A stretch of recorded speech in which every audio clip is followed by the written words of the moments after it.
Entonces, bueno, como dije, mi nombre es Manuel Sebastián Torres Hernández y voy a presentarles lo que hice en mi tesis de maestría en la Universidad de Chalmers y en la Universidad de Keio Leuven, que es el tema es de Quantum State Tomography with Gradient Descent.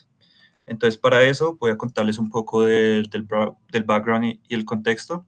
Vamos a hablar un poco de cuántica computacional, porque pues, ese es el propósito de este grupo. Vamos a ver los métodos que usé, seguir los resultados que obtuve y finalmente las conclusiones y qué hay más para avanzar. Entonces, pues, bueno, para empezar, bueno, voy a decir esto un poco más rápido ya que lo dije hace poquito.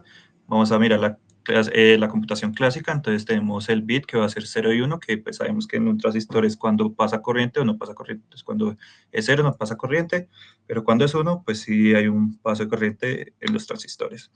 Entonces ahora pues queremos pues tener esa naturaleza cuántica, como nos dijo Feynman. Entonces, para eso, pues vamos a un sistema anarmónico donde podemos ver un sistema bien de two-level system. ¿Qué es eso?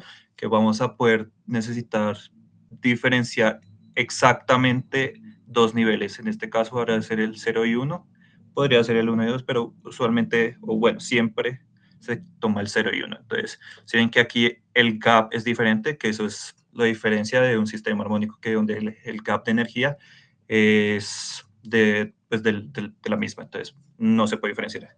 Cambio, aquí sí. Entonces, bueno, ahora no vamos a usar el bit, sino el quantum bit, que lo llamamos qubit. Para esto lo vamos a representar con la esfera de Bloch, que pues ya ustedes la deben conocer, y que en términos de representación de Ketch se puede escribir de la siguiente forma, donde pues tenemos la primera que depende de las amplitudes de probabilidad. Entonces tenemos un alfa y un beta acompañados del estado cero y uno que lo vemos en top, bueno, arriba de la esfera y abajo de la esfera. Y también se lo podemos representar con los ángulos de la esfera, que van a ser teta y phi. Entonces, bueno, como dije, no es la única forma de hacer cuántica computacional. En Yale hace unos años mostraron que hay otro tipo de hacerlas que mantienen más la coherencia por más tiempo y también tiene otras ventajas, pero pues bueno, se sale el tema de esta tesis. Es usando herramientas que sabemos de la óptica cuántica, que como pues sabemos bien, el electromagnetic wave. Entonces aquí sabemos que ahora no vamos a tener un sistema de dos niveles bien definido, sino que vamos a tener todos estos niveles en nuestro sistema. Entonces el gap es igual, ahora usamos pues los operadores de creación y aniquilación y vamos a tener infinitos Fock states. Entonces, ¿es la única forma? No, pues ahora se puede usar algo que se llama el cat state, que pues eso viene más por la representación cuántica dada por la Wiener Function. Entonces decidimos darle ese nombre pues a honor al experimento de Schrödinger, al experimento mental de Schrödinger del gato. Entonces la cosa es que, claro, aquí ya volvemos a donde pausé.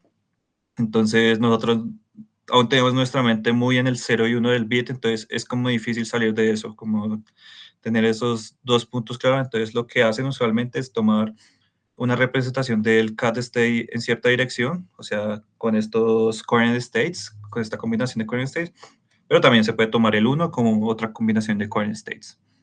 Entonces, listo, ya esos son los dos términos que podemos usar para cuántica computacional. Hay otros, estoy seguro, pero pues no, yo no abarqué esos y pues las universidades en las que yo estaba pues no estaban trabajando con eso, sino con qubits superconductores y también con three cavities para continuous variable, que esos fue los que estamos hablando un poco con los cat states. Entonces, bueno, ahora pues ya vimos cómo podemos representar eso mentalmente más fácil para nosotros, que es con la Bloch Sphere, que es con estas ecuaciones, que las podemos expandir así. Pero hay un problema. Nosotros queremos hablar con el qubit, pues eso no es un sistema muy aislado porque necesitamos consultarlo, medirlo, aplicarle gates, también el ambiente intenta interferir. Entonces ahora vamos a ver que hay un ambiente que está interactuando con eso y a esto lo llamamos mixed states. Ya no podemos representarlo como lo estamos representando simplemente con esos kets. Entonces ahora vamos a usar lo que es la matriz de densidad. Esta matriz de densidad tiene toda la información de nuestro sistema. Entonces, para aplicar gates, pues miramos la matriz de densidad. Para saber qué está pasando, miramos la matriz de densidad. Esta tiene la información de la population, también de la decoherence. Y pues, sí, es como si tenemos cualquier duda, pues le preguntamos a eso.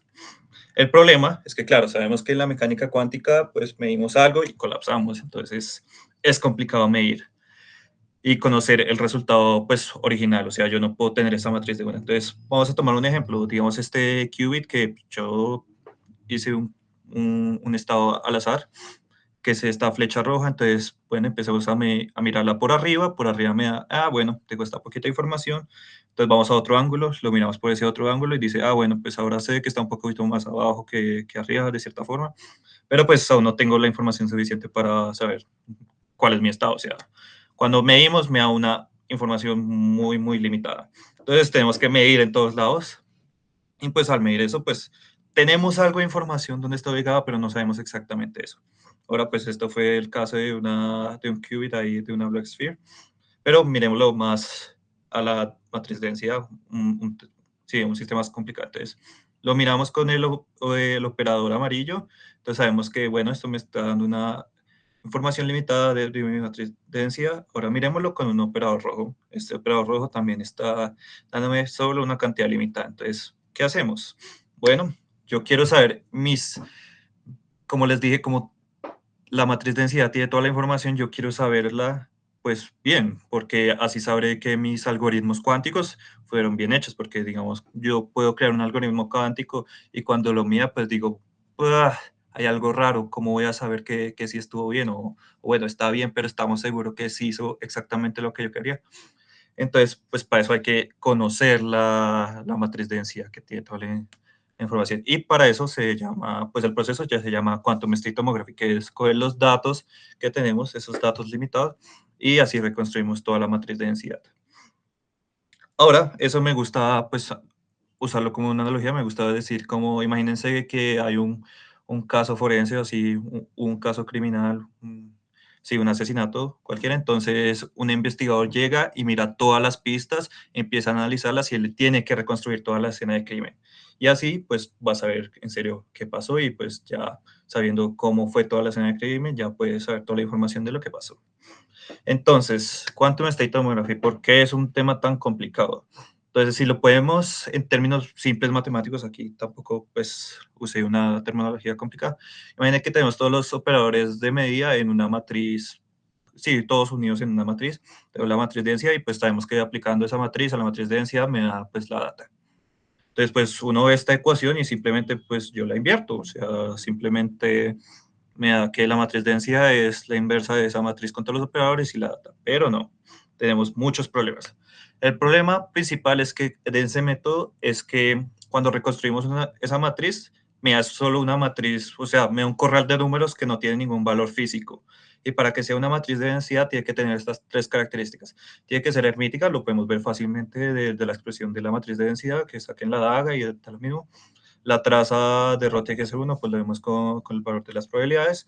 Y Positive Semi-Infinity, Definite, que significa que todos los eigenvalues tienen que ser positivos. Entonces, ese es nuestro mayor problema. O sea, cada vez que queramos reconstruir, muchas veces nos está dando simplemente una matriz que son números, o sea, algo matemático sin ningún valor físico. Ese es como el problema principal. El segundo problema también gigante es que bueno, empezamos con un qubit, es una matriz 2x2. Vamos a 2 qubits, es una matriz 4x4, pero el problema es que, claro, si ven, va creciendo gigantescamente. Entonces, tenemos n qubits, es una matriz 2n por 2n. Y pues, como sabemos, o bueno, la idea es que los computadores tengan miles de qubits. Entonces, claro, esto no es un problema sencillo. Entonces, ya vemos que tenemos esos problemas que les dije de que tiene que ser una matriz física. Tenemos luego la complejidad computacional, que también en el caso de los operadores de medida, que ahí lo mostré con el qubit, tenemos 6 operadores de medida para solo un qubit, entonces cuando metemos más qubits van a crecer 6 a la n operadores de medida, entonces imagínense toda la memoria que se tiene que consumir ahí. O sea, computacionalmente es complicadísimo. Y también, pues, estamos en física, eso es algo muy experimental aún, eso es, pues, la información es física, todo eso es físico, van a haber muchos errores, muchos noises, muchos ruidos, entonces puede ser otro gran problema. Entonces, ¿qué es lo que se ha hecho? Pues, ¿cuál es el estado de arte hasta el momento? Entonces, hasta el momento, pues bueno, el, El estándar es un método llamado Maximum Likelihood Estimation que maximiza una PDF para obtener, pues, si la PDF más likelihood de que haya sido la que dio esos datos. Pero hace unos años también con Machine Learning, claramente en el 2021, Chanawas, PhD estudiante de Chalmers, hizo Quantum State Tomography también con una CGAN, que es una Conditional Generative Adversarial Neural Network, que la idea es usar dos redes neuronales, una generador que genera mi matriz de densidad y la otra el discriminador que compara las datas que tenemos originales con la matriz generada por el generador y le dice, hey, si es lo mismo o no es lo mismo, entonces vaya y créela de nuevo. Entonces, pues bueno, si me dicen que ya tenemos métodos, porque pues mi trabajo, para qué sirve? Entonces, pues bueno, sí, voy a volver a la analogía de la criminalística de la escena de crimen. Pues bueno, me pueden mandar a cualquier investigador random a descubrir qué pasó, a recrearme la escena de crimen, pero yo quiero a Sherlock Holmes haciéndolo. Entonces, pues la idea es encontrar el Sherlock Holmes que pueda hacer mi Quantum State Tomography de mejor manera, más rápido y pues con más accuracy.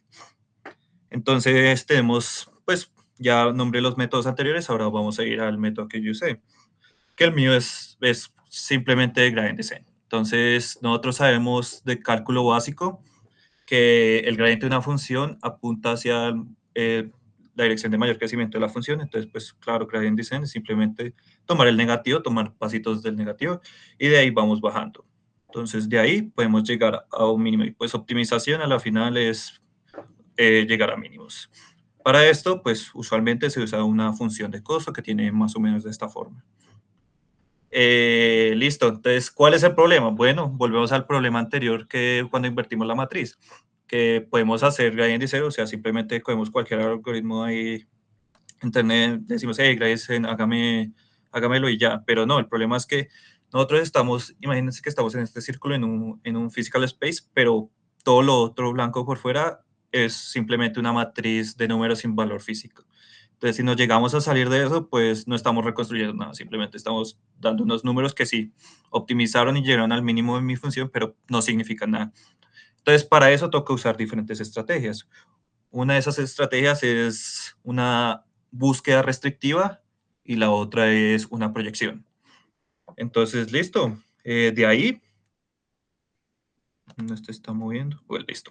De ahí hicimos tres diferentes parametrizaciones para generar que al reconstruir cada paso del gradient descent nos devuelva una matriz física, una densidad de matriz física.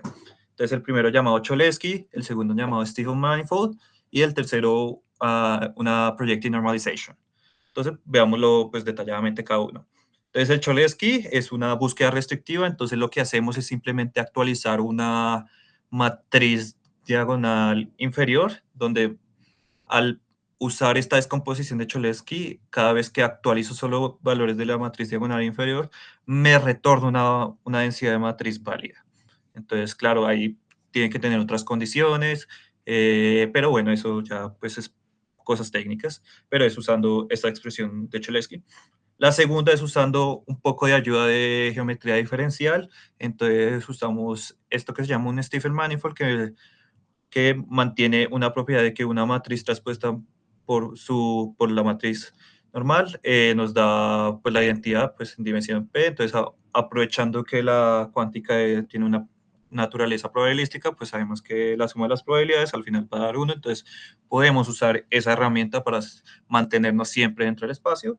Y ya el último método, sencillamente, es algo que hacíamos simplemente en clase, que pues hacíamos cualquier cosa y normalizamos con la norma de los valores. Entonces, en este caso, este alfa prima, pues lo actualizamos, el beta prima lo actualizamos y tomamos la norma y ya volvemos a un espacio físico donde vamos a tener una matriz de densidad física.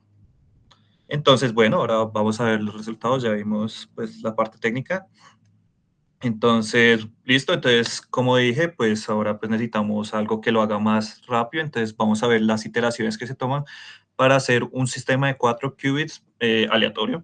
Entonces, estos datos son 10 runs, o sea, lo corrí 10 veces para diferentes sistemas aleatorios de 4 qubits, y de aquí ya podemos observar ciertas ventajas de los métodos propuestos con Gradient Descent comparado con el normal de Maximum Likelihood Estimation.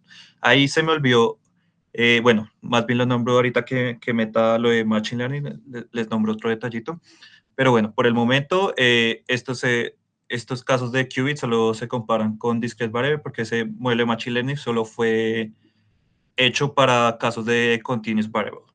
Entonces, esto por eso no está ahorita en la comparación. Entonces, bueno, ya podemos ver que en estos resultados vemos que el método proyectivo y el de Mindful van a necesitar menos iteraciones para llegar a una fidelidad más cercana al 1, pero el caso de Cholesky sí va a necesitar un poco más. Se ve la tendencia, o sea, yo también corrí varios casos y todos los casos aquí llegan a una fidelidad muy cercana al 1, pero a veces necesitan más, pues más tiempo de iterations para llegar a eso.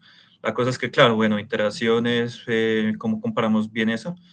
Eh, es complicado, entonces ahorita vamos a meter el tiempo, pero primero vamos a extender todo este sistema para ver cómo crece dependiendo cómo crece el número de qubits, ¿no? Entonces lo extendemos al caso de 2, 3, 4, 5 y 6.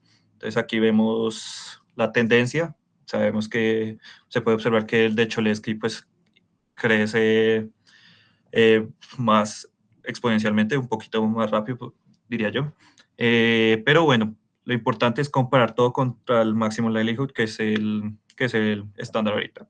Entonces podemos ver que desde el cuarto qubit, el método proyectivo es mejor en términos de iteración, y ya luego después del quinto qubit, el de manifold también llega. La cosa es que, bueno, también pues una iteración, pero ¿qué tal si las iteraciones duran mucho? Entonces, miremos el tiempo. Entonces aquí calculamos el average time per iteration de cada uno de estos casos de los qubits. Entonces miremos otra vez contra el máximo likelihood y vemos que ese es el que empieza a crecer como si de manera más abrupta de cierta forma, y podemos ver que de cierta forma desde el qubit 5 todos los métodos de gradient descent serían una mejor opción. Pero bueno, ahora hay que combinar ambas medidas, o sea, vamos a mirar el total, que creo que es el importante a la final. Entonces, listo, con el total podemos ver algo parecido a lo que vimos con el de iteraciones, que, bueno, no, más bien que vimos con ambos es que, listo, después de 5 qubits, los métodos de gradient descent pueden llegar a ser mejor, exceptuando el de Cholesky, que en ciertos momentos es mejor, pero ya después de 6 qubits vuelve a crecer y pues ya eso no sería viable para pues un computador cuántico que necesite o que necesitemos sacar la información de más qubits. Entonces, bueno, aquí podemos ver ya un buen resultado, que ya vemos una cierta superioridad de los métodos propuestos en mi tesis de maestría. Ahora, bueno, hay otro gran problema, digamos, medir es un poco costoso cuando uno habla con los grupos experimentales, pues bueno, tienen que mirar y pues tengo que correr todo esto, digamos, puedo correr y medir 1000 veces, entonces, pero tengo también como 100 operadores de medida, entonces hay que balancear un poco eso. Entonces, por eso también miramos qué fidelidad podemos alcanzar a ver si limitamos los operadores de medida. Como dije al comienzo en el ejemplo de Qubit que mostré diferentes valores, pues ahora solo vamos a tomar poquitos valores de operadores de medida. Aquí creo que yo no dije explícitamente qué operadores de medida tomamos, pero pues en ese slide los mostraba que usualmente en el qubit los miramos en los polos. Entonces miramos el 0,0, el 1,1, el más, el menos, el más y el menos i. Entonces, pues bueno, entonces esos son los operadores de medida, que son 6 y por un qubit, y pues como escalan, este caso es de 4, entonces es 6 a la n operadores. Entonces vemos que hay una gran diferencia en los necesarios por el máximo likelihood estimation, que definitivamente necesita todos los valores, toda la data dada por esos measurement operators para poder reconstruir una matriz de densidad, pues con una fidelidad pues encima del 0,99, que eso pues es la meta usualmente en las empresas o en los grupos de investigación. Cuando uno obtiene algo mayor, pues mucho mejor. Entonces vemos que también hay una superioridad en esos métodos contra eso.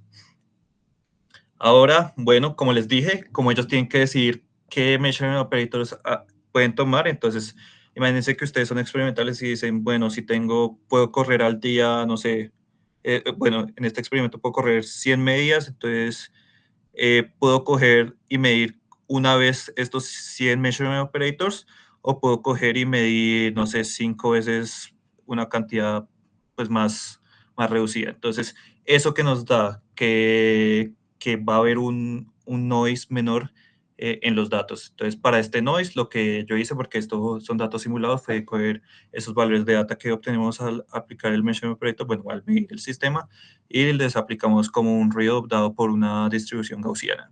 Esto es simplemente para simular. Y ahora pues miremos cómo es el comportamiento del caso que hay mucho ruido, que es con este valor de 0.0001, que es, imagínense ese caso que solo medimos una vez un measurement operator, y vemos que estamos lejísimos de hacer una construcción pues decente. Entonces, pues miremos a un caso pues con un ruido más chiquito. Aquí ya podemos ver que, pues bueno, ya los métodos de gradient descent y maximum likelihood se comportan mejor y son capaces de reconstruir un sistema. Entonces, también hay que tener muy en cuenta que, que pues sí, cuántos measurement operators vamos a necesitar y pues los ruidos que van a pasar. Entonces, estos métodos parecen ser robustos para cierta cantidad de ruido que puede aceptar el sistema. Ahora pues miremos, como les dije, hay otro caso que es el caso de Continuous Variable, pero aquí lo vamos a comparar también con ese sistema de Machine Learning que es con Sigan que mencioné. Otra cosa es que, bueno, podemos ver que Sigan es muy bueno, de cierta forma en interacciones es mucho mejor que Maximum Likelihood, pero hay otra cosa como científicos, el problema es que todo eso de Machine Learning a veces es como una caja negra, entonces no sabemos bien qué está pasando y pues uno como científico a veces le gustaría saber más. Entonces, una cosa bastante chévere de estos métodos de grandes es que sabemos exactamente qué está pasando. Entonces, eso como que le da otra ventaja a estos métodos. Entonces, bueno, ahora sí miramos con más detalles, más con la gráfica de la derecha. Vemos que aún así, por iteraciones, el método predictivo llega a derrotar un poco a ese método de Sigan.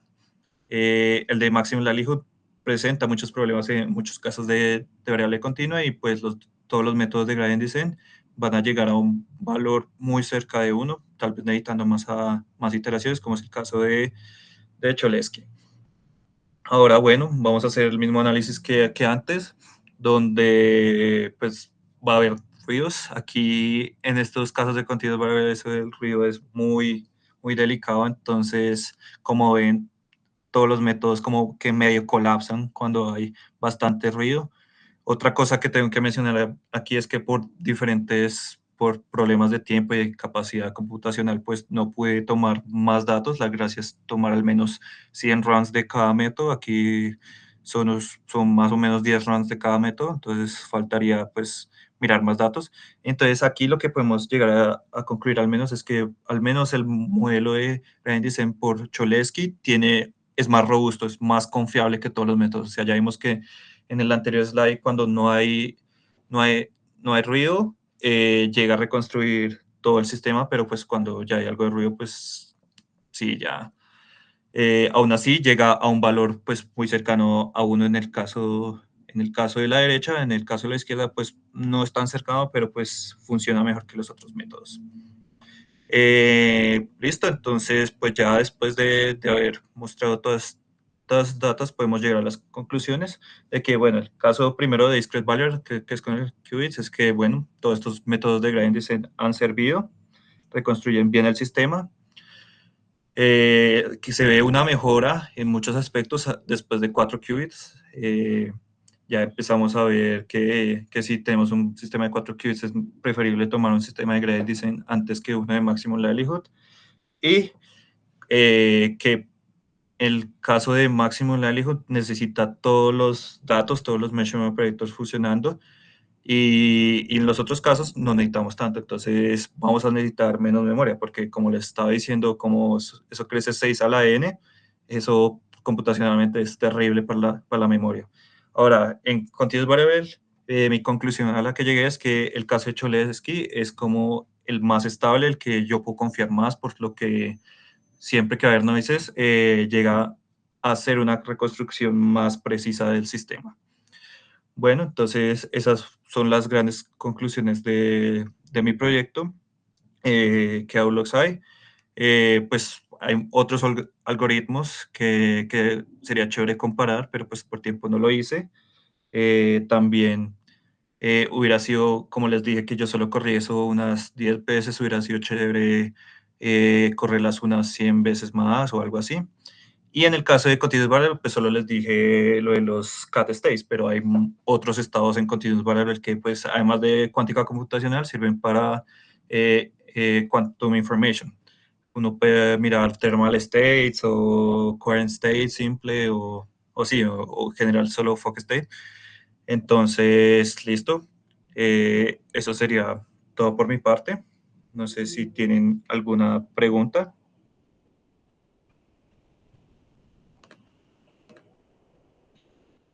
Manuel, muchas gracias.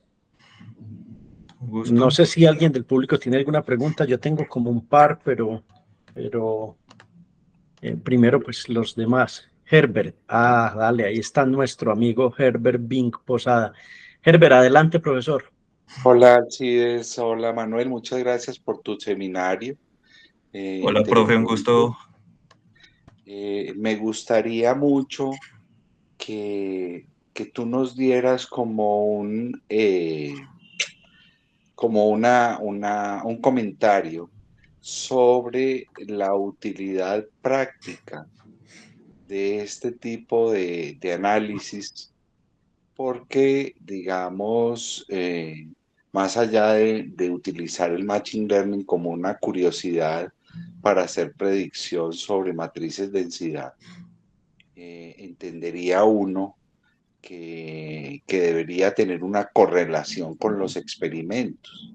Entonces, mi pregunta es, en el terreno de lo práctico, digamos, el uso de algoritmos que simulen, digamos, la obtención de matrices de qubits ruidosas, ¿qué potencial utilidad tiene en el terreno de lo experimental en sistemas reales? Te agradezco. Ok, claro. Claro, muchas gracias, profesor, primero por atender y por la invitación. Claro, esto es muy importante porque, como les dije en un comienzo, cuando tenemos un computador cuántico, queremos saber si al final del algoritmo se dio lo que quería. Y con eso, pues para revisar que se dio eso, pues necesitamos la matriz de densidad. Ahora, ahorita, pues como sabemos que los computadores cuánticos no están tan completos, no es fault tolerant ni pues tiene todos los qubits que queríamos, también sirve para otra cosa, es que hay algo que se llama Quantum Process Tomography, que es similar a esto de Quantum State Tomography, que es reconstruir los gates, y pues necesitamos saber bien que los gates hayan funcionado. Entonces, ¿para qué necesitamos a veces Quantum State Tomography? Para literalmente abrir el campo a Quantum Process Tomography. Entonces, hacemos Quantum State Tomography después de las medidas y hacemos Quantum Process Tomography para saber que el gate hizo lo que queríamos que hiciera. Eso es una opción. También cuando se trabajan con cavidades ópticas, eso lo hice yo en un laboratorio ya, que fue haciendo una Wigner Tomography, que usamos el método de Sagan que les comenté. Entonces, pues uno, pues al trabajar con estas cavidades ópticas, pues uno, pues bueno, con todo eso del Hamiltonian, el James Cohen, uno pues interactúa, juega con eso y pues uno necesita la información de, sí, del sistema porque al final solo me da pues el plot de la Wigner function y pues usualmente queremos la density matrix. Ahora, yo sé también, por ejemplo, que en el experimento, si no estoy mal, llamado Lumos, si no estoy mal, que eso es para los gravitational waves. Ellos han tenido que usar ciertas cosas de state tomography para obtener, porque ellos también juegan con eso de que estábamos hablando la vez pasada de los squish states. Entonces también eso podría ser un caso real de los que pues sé que han usado. Pero sí, yo creo que, digamos, en el ámbito de cuántica computacional, uno lo hace es para ayudar a eso del fault tolerance de un quantum computer, mirando que los gates hayan sido creados correctamente y que mi algoritmo haya funcionado correctamente como yo esperaba. Gracias por tu respuesta. Si Alcides me permite, puedo hacer otra preguntita para dar lugar a los otros miembros de este seminario. Adelante, Vale, estimado profesor Herbert, adelante. vale, Alcides Manuel, un detalle que tiene que ver con la preparación. Es decir, ¿por qué no nos comentas un poquito, digamos, potencialmente esta forma de abordar el problema desde el Machine Learning, cómo puede ayudar en la preparación de estados cuánticos, ¿cierto? Porque tú sabes que uno de los retos importantes, digamos, es que se haga ingeniería sobre los estados cuánticos, ¿no? Entonces, Ujú. ¿cómo desde tu enfoque podrías ayudar o dar una recomendación de cuáles, digamos, cuáles son los óptimos para la preparación de estados cuánticos a través del conocimiento del comportamiento de ruido en la matriz densidad? Ok, sí, pues bueno, si hablamos de lo del ruido, pues más a lo que yo me refería en ese momento es cuando un grupo experimental tiene que decidir cuántas measuring operators tiene que tomar, ¿cierto? Entonces, ellos pueden tomar una medida por cada measuring operator o más bien enfocarse en tomar varias medidas del mismo measuring operator y así reducir el ruido de la data que uno obtiene de esos measuring operators. Entonces, pues bueno, yo creo que más que todo estos sistemas de quantum state tomography y de machine learning sirven es como de apoyo a guiar en la parte experimental a decir como, bueno, sí, estoy reconstruyendo su sistema para ver qué errores están cometiendo tal vez ustedes, pero tal vez, no sé si me podría repetir la pregunta porque de pronto Sí, me estoy Manuel, desviando. lo que me parece curioso de tu presentación es que pues tienes una herramienta para caracterizar bien el ruido, ¿cierto? Y eso está claro y parece que funciona bien.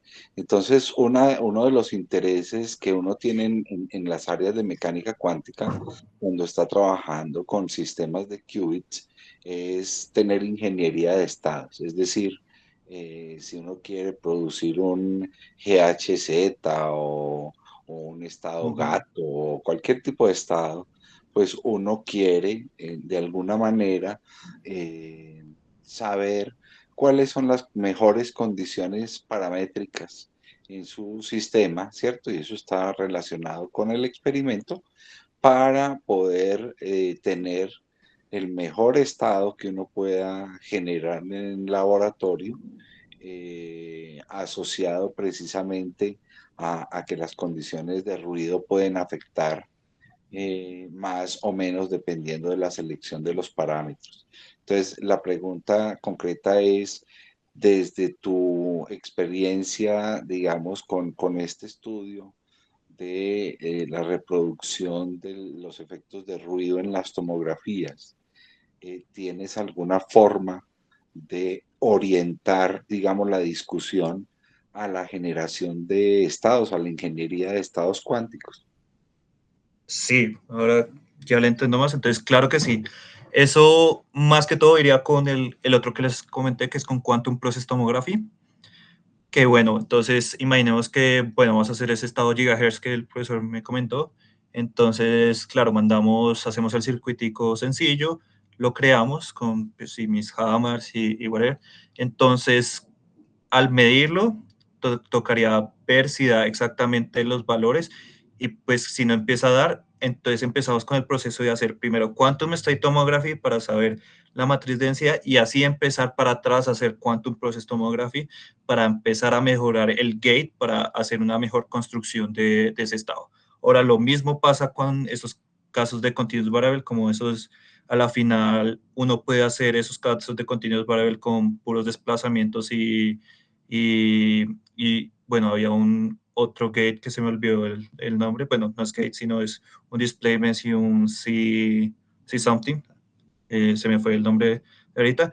Entonces, claro, todos esos esos, pues, movidas que hacemos, toca ver si las estamos haciendo correctamente o no, porque ahí puede haber todo ese ruido que comentábamos.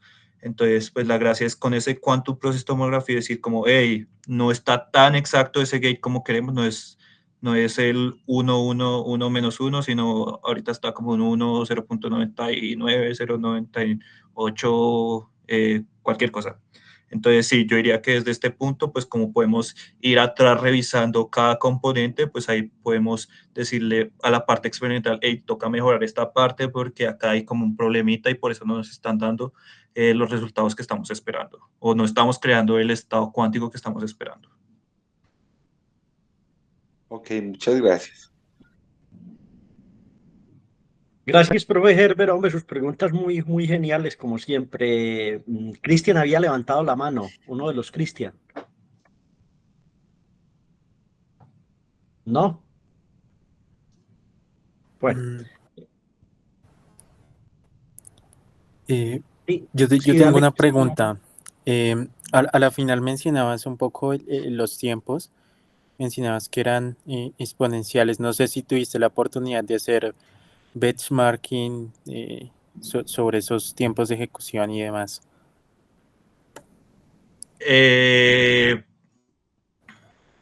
Pues el benchmark que al final hicimos, sí fue pues diciendo esta cantidad de tiempo total que se demoraba. Entonces, de cierta forma, sí, pues son estos datos que muestro aquí en la gráfica. Ahorita no los tengo tan exactamente a la mano, pero pues sí, ahí se pueden ver claramente en la gráfica más o menos el tiempo que se demora cada uno de los métodos. Entonces, sí, sí hubo un benchmark con estos métodos de gradient descent en ese sentido. Y pues hicimos todo ese benchmark con pues el que dije que es un estándar, que es el de Maximum Likelihood Estimation. Ok, gracias. Manuel, yo tengo una pregunta, hombre. A mí me preocupa que el número de qubits es muy poco. Es decir, son 6 qubits. Y me preocupa que eh, el número de datos que también pudiste encontrar era relativamente poco. Eso cómo, es decir, ¿cómo intuís que se puede extrapolar? ¿Sí? Sobre todo teniendo en cuenta que el gradient descent, lo que yo estoy entendiendo es que lo corriste en computadores, es en un computador clásico para encontrar mejorar esa matriz de densidad. El gradient descent pues tiene problemas cuando uno crece en la función o crece el número de qubits en este caso. Entonces, ¿por qué tan pocos qubits y por qué tan pocos datos? Listo, entonces eso nos tocó volvernos primero a uno de los problemas que dije.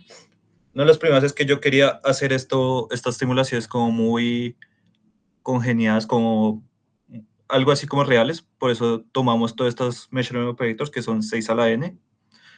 Porque en los laboratorios miden, pues, miden el 0, el 1, después rotan y así pues miden el más, el menos, rotan, el más y el menos y.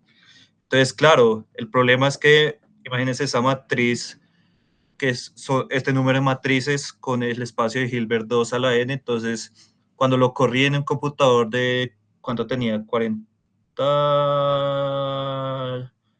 gigas de RAM, creo, de GPU, perdón. Entonces, hasta cuando ya lo metía a 7 qubits, pues ya colapsaba. Entonces, el problema aquí es memoria, el primer problema. Como eso crece gigantescamente, entonces el problema va a ser memoria. El otro problema de gradient descent, pues bueno, como no usé el solo gradient descent básico, sino pues también uno usa Adam con Stochastic, los mini batches y todo eso, yo creo que por esa parte gradient descent pues se comportaría no tan mal con así incrementando la data. O sea, yo creo que el principal problema va a ser memoria. Ahora, hay una forma de reducirla claramente, es mirando un POVM más pequeño o un grupo o un sector de medidas más pequeños como pueden ser las matrices de Pauli, pero la cosa es que con eso se volvería un poquito más teórico porque para las medidas pues actuales que hacen los grupos de investigación pues en laboratorio sí usualmente es rotar ese qubit para medir todos los polos.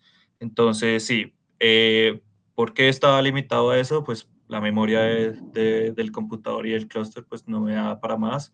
Y sí, claramente uno puede usar otras técnicas como Spare Matrices o otras cosas, pero creo que hay algo que, no me acuerdo, yo una vez leí un paper que llegaba hasta, no sé, por ahí como usualmente como por ahí 20 qubits máximo un supercomputador actual como para simular, algo así. Y pues los papers que leyó este sistema llegan hasta máximo 12 qubits, pero eso sí tenían unas memorias como de 250 y algo gigas, entonces claro, pues con los recursos que tenía en ese momento, pues no podía escalar más. Entonces sí, pues principal problema, memoria. Y sí, esos sistemas cuánticos crecen exponencialmente, entonces claro, ese sigue siendo uno de los problemas, por eso yo tampoco puedo decir que este es el método definitivo, este no va a ser, como les dije, este no va a ser el Sherlock Holmes que estamos buscando, pero pues es un paso más que tiene ciertas ventajas contra lo actual, entonces se pueden reducir sus sistemas y pues usar estos métodos. Ok, ¿alguna otra pregunta? Muchas gracias, Manuel. Un gusto, profesor. Bien. Dale, Herbert. A mí me gustaría conocer, Manuel, ya más allá de este trabajo, tú qué estás pensando a futuro, es decir, eh, digamos, hiciste esto como una experiencia de maestría, pero sí me gustaría conocer cuál es el escenario de un posible doctorado que estás buscando. Coméntanos algo sobre eso. Claro que sí, pues mi plan es hacer un doctorado el otro año, como les comenté, pues me gustaría hacer algo parecido a lo que estaba haciendo ahorita, que es como ser el puente entre la parte teórica experimental, porque pues uno conoce muchos experimentales que son geniales conectando, haciendo los Transmont Qubit y eso, pero yo sé que fallan mucho en términos de computación y cosas matemáticas teóricas, entonces a mí me gustaría ser como ese puente de ayudar a la parte experimental. Entonces, esa sería mi meta en buscar un PhD en tema, como hacer cosas de Machine Learning para ayudar no sé, a calibrar cosas, hacer Quantum State Tomography, Quantum Process Tomography. También hay otros temas de Shadow, bueno, se me olvidó ahorita el nombre, pero sí, o sea, me gustaría trabajar como a la par teórica experimental de la mano, siendo el puente para ayudar a la creación de un fault tolerant quantum computing. Y ya empezaste a buscar ese doctorado, o sea, ¿a dónde estás Sí, aplicando? ya he mirado grupos de investigación interesantes. Simplemente, pues, sobre todo abren muchas las ventanas de oportunidad ahorita en enero y febrero para empezar a aplicar. Sobre todo, pues, abren las plazas, pues, como esos son puestos, como eso es un trabajo casi allá. Entonces, pues, ahí uno se tiene que adaptar a ciertas plazas. Ok, bueno. De todas maneras, muy interesante tu trabajo. Después en algún escenario ya particular podemos hablar de aspectos puntuales de colaboración sobre las cosas que vamos a hacer en el proyecto. Yo te agradezco mucho por presentarnos este seminario y dejarnos conocer un poquito lo que has hecho. Profesor Alcides, espero que se mejore de su mano. No ves cómo estoy. La tengo que tener levantada y esto va de 30 días de incapacidad, pero bueno, vamos bien Ay, con la compadre. recuperación. Vale, un abrazo a todos. Muchísimas gracias. Bueno, un Saludos. abrazo, chao, que estés muy bien, Herbert, Muchas gracias a Manuel, todos. gracias. Hasta luego a todo el equipo que se conectó, excelente. Hasta luego. Hasta luego.